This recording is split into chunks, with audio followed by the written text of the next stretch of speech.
야고보서 1. 야고보와 예수 그리스도 예수님의 형제. 야고보서 기자는 자신을 하나님과 주 예수 그리스도의 종 야고보라고 소개한다.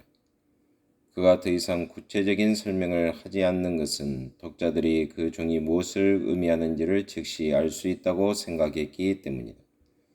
사도행전을 보면 이 야고보가 예수님의 형제였으며 베드로가 떠난 후에 예루살렘에서 회중을 지도하는 데 중요한 역할을 했던 사실을 알 수 있다. 사도행전에서 언급되고 있는 야고보가 바로 이 사건의 저자인 것이 분명하다. 사도행전 12장 17절, 15장 13절 이하, 21장 18절 이하. 주 예수님께서는 부활하신 후에 야고보에게 나타나 보이셨다. 고린도전서 15장 7절. 야고보는 유다서를 남기고 있는 그 형제 유다처럼 오순절 기간 중에 교회에 들어왔다. 사도행전 1장 14절. 성직자적인 특권의식이 없음. 우리가 알다시피 예수님의 형제들은 부활 전에는 예수님을 믿지 않았으며 오히려 그의 사역에서 흠잡기를 좋아했다. 요한복음 7장 3절 이하, 마가복음 3장 21절, 31절 이하. 그러나 나중에 야고보와 유다는 자신들을 주 예수 그리스도의 종으로 묘사하였다. 그들은 자신들의 어머니에게서 태어난 예수님의 메시아적 직분을 인정하였으며 교회 안에서 종이 된 자신들의 사명을 자각하였다. 야고보는 결국 전설적 인물이 되어 대주교 또는 감독이 되었다고 전해진다. 그러나 야고보는 자신을 하나님과 주 예수 그리스도의 종이라는 명칭으로 부르고 있다. 그의 서신에서는 성직자인 체하는 태도를 전혀 찾아볼 수 없다. 야고보의 형제 예수님. 야고보서를 통해 우리는 야고보의 형제인 우리 주님이 하셨던 말씀과 유사한 말들을 발견하게 된다. 야고보서에서는 내 형제들아 무엇보다도 맹세하지 말지니 하늘로나 땅으로나 아무 다른 것으로도 맹세하지 말고 오직 너희의 그렇다 하는 것은 그렇다 하고 아니라 하는 것은 아니라 하여 제 정함을 면하라. 5장 12절이라고 되어 있고 예수님은 나는 너희에게 이르노니 도무지 맹세하지 말지니 하늘로도 말라 이는 하나님의 보좌임이요 땅으로도 말라 이는 하나님의 발등상임이요 오직 너희 말은 옳다 아니라 하라. 이에서 지나는 것은 악으로 쫓아나느니라. 마태복음 5장 34절, 35절, 37절이라고 하셨다.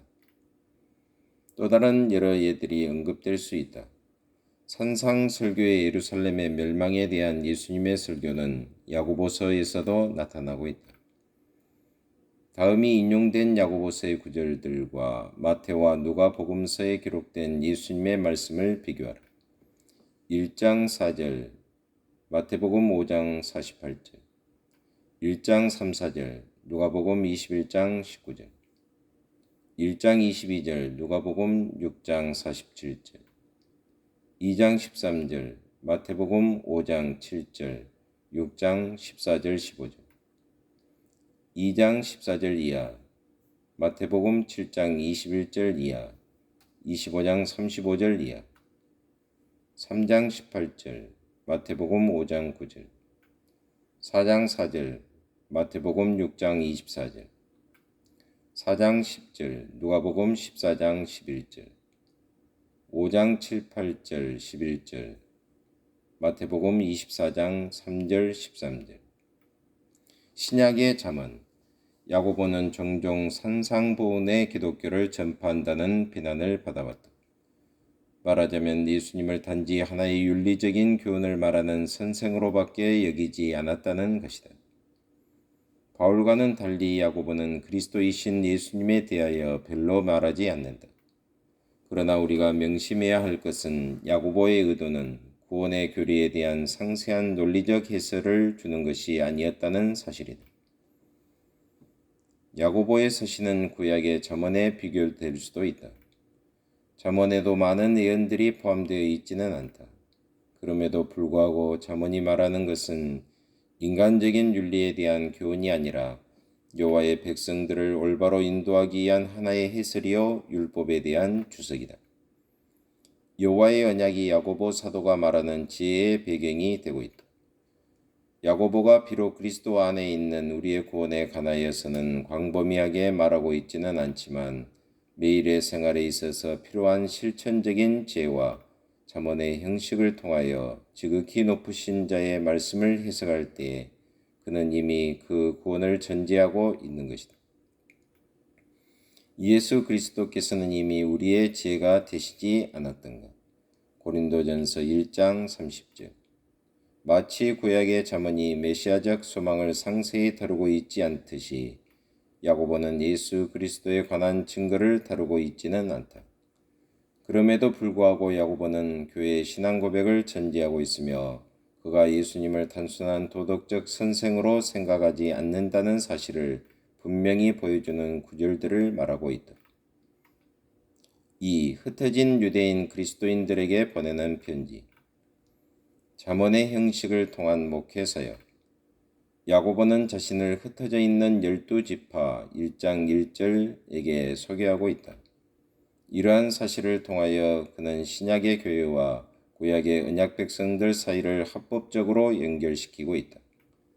이처럼 야고보서는 무엇보다도 그가 밀접한 관계를 맺고 있던 흩어진 유대인 그리스도인들을 위하여 쓰여진 것이다. 스데반을 돌로 쳐 죽였던 핍박으로 말미암아 유대인 그리스도인들 가운데 일부는 유대와 사마리아 그리고 베니게, 수리아, 구브로 등으로 흩어졌다. 사도행전 8장 1절 4절, 11장 19절.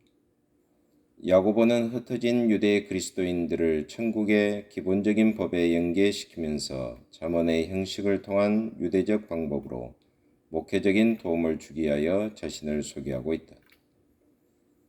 자유의 율법. 강요된 이주는 갖가지 위험을 불러일으켰으며 인내력은 심각한 위기를 맞게 되었다.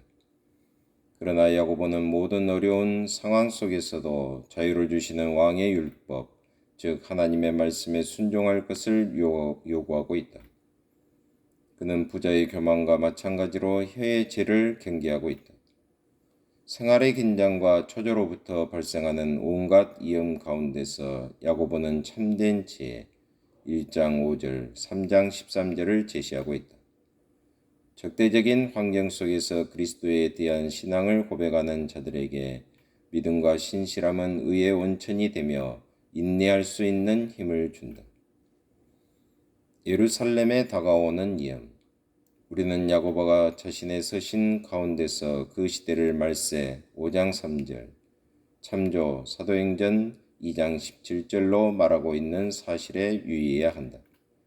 그는 심판자가 문 밖에 서 계시니라 5장 9절이라고 말하고 있다.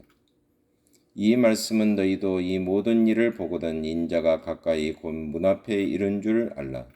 마태복음 24장 33절 예수님의 말씀을 상기시킨다. 유대인 독자들과 마찬가지로 야고보도 예루살렘에 다가오는 위협과 심판에 관한 예수님의 말씀을 아주 진지하게 받아들이고 있었다.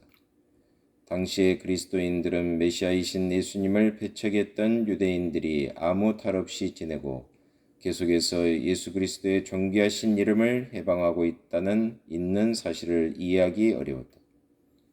그 유대인들은 유대인 그리스도인들을 괴롭히고 할 수만 있으면 당국자들의 힘을 빌어 그리스도인들과 대적하였다. 2장 6, 7절, 5장 6절. 대살육의 날이 임박하고 있음에도 불구하고 이스라엘의 부자들은 억눌린 자들을 착취하여 이러한 호사를 누리고 있었던 것이다. 예레미야 12장 3절, 로마서 2장 5절.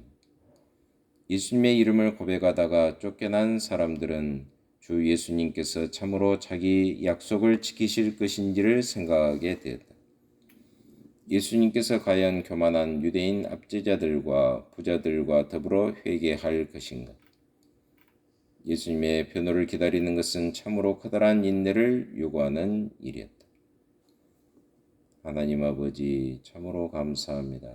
오늘은 야고보서를 배우게 하심을 참으로 감사합니다. 이 야고보서를 통해서 하나님께서 저희들에게 제시하시고자 하는 하나님의 경륜을 깨달아 순종하는 저희 모두가 되게 하여 주옵소서. 예수 그리스도의 이름으로 기도하옵나이다.